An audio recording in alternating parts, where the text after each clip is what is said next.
The crime I'm going to talk about today happened in November of the year 1989, about 35 years ago. But Garcia Glenn White, who is now 61 years old. Also tonight, a Houston man was executed for killing twin sisters nearly 35 years ago. 61-year-old Glenn Garcia White murdered Annette Burnett Edwards along with their mother. Garcia Glenn White, serial killer fights execution. After spending 28 years on death row, Garcia Glenn White is scheduled to be executed at 6 p.m. on Tuesday, October 1, 2024, in the nation's 6th execution in a 10-day period. White is a convicted murderer, rapist, and serial killer. In the shadows of Houston, Texas, a horrific crime shocked a city and haunted families for over 3 decades. Garcia Glenn White, once a promising athlete, spiraled into addiction and violence. His name now forever linked with one of the most brutal crimes in Texas history. This is not just a story of murder. It's a chilling portrait of how lives end in silence on death row.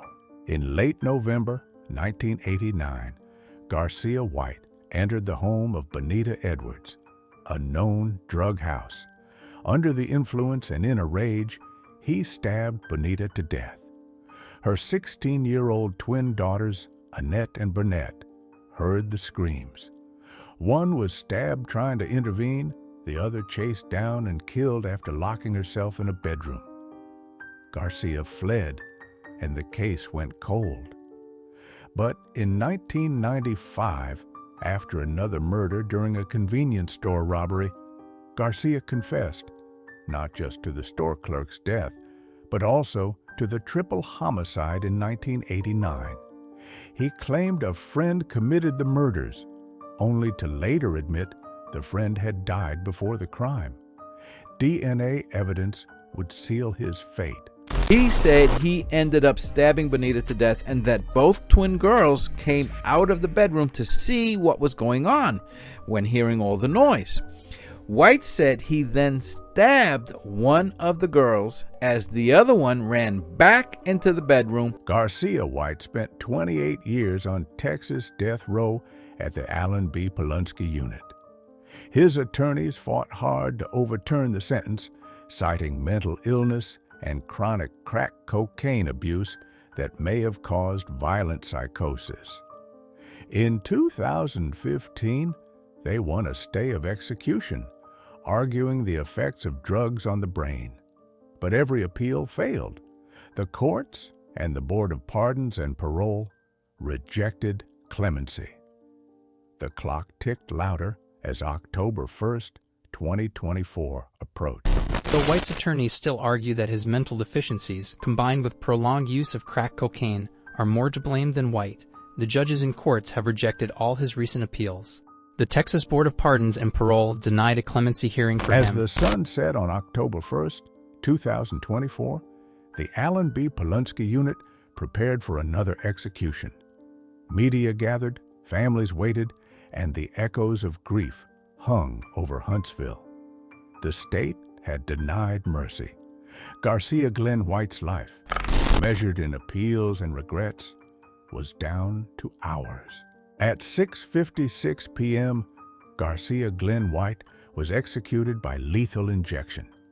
In his final statement, he took responsibility and apologized to the victims' families. He sang a hymn, "I Trust in God."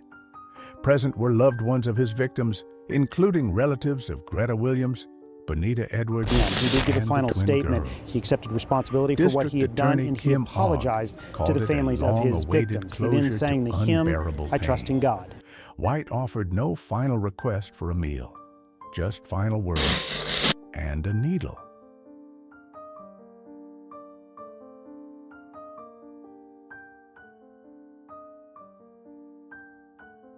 He public remained divided. To some, justice had been served. To others, his find out how long police confinement were able raised to deeper sort out fact questions from about fiction. the purpose of the death penalty. The Evidence Room's Emmy-winning team explored not just the crime, but the cracks in the criminal system, how confessions were extracted, and the thin line between justice and vengeance. One of the most powerful moments came from a woman named Washington, sister of Greta Williams.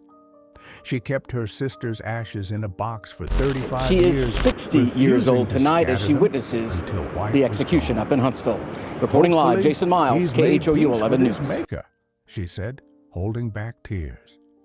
She traveled to Huntsville to witness the moment justice was served, not out of vengeance, but out of promise kept.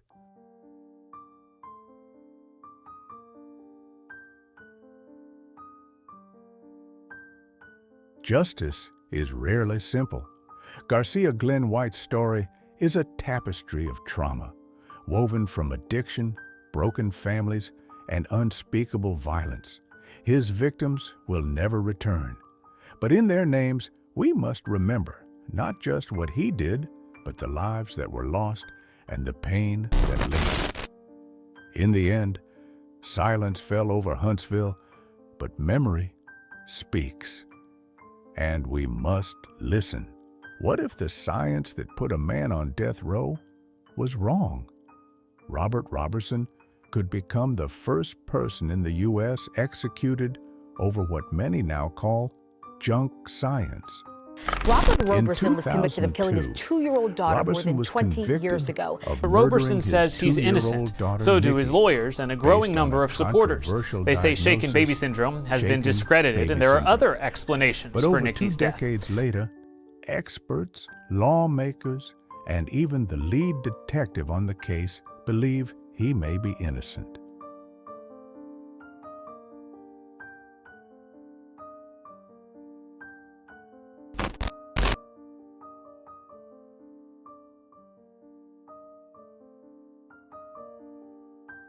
A tragic death, a rushed judgment, a father sentenced to die based on a theory the medical world has since begun to reject.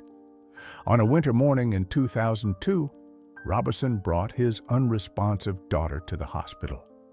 She had been ill for days, with pneumonia and a high fever. Prosecutors argued that Roberson did not show enough emotion in the hospital, but he was later diagnosed with autism, which his attorneys have argued. Shaken baby syndrome. That conclusion led to Roberson's arrest and eventual death sentence, despite the lack of physical evidence of abuse and mounting doubt in the years that followed.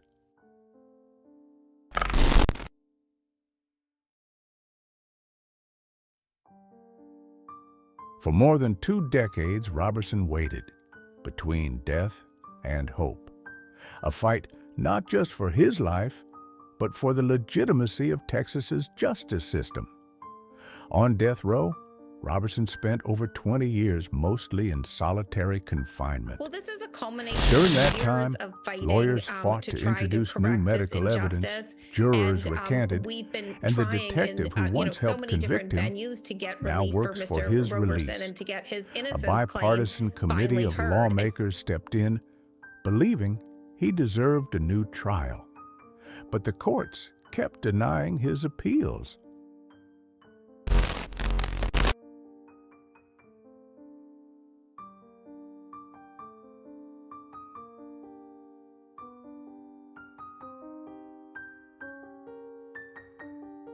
October 17th, 2024.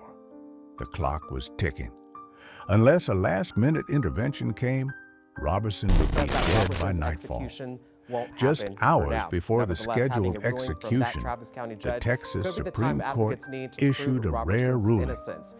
Pause the execution. It came after intense pressure from lawmakers who subpoenaed Roberson to testify. For the first time, there was hope, but it was temporary.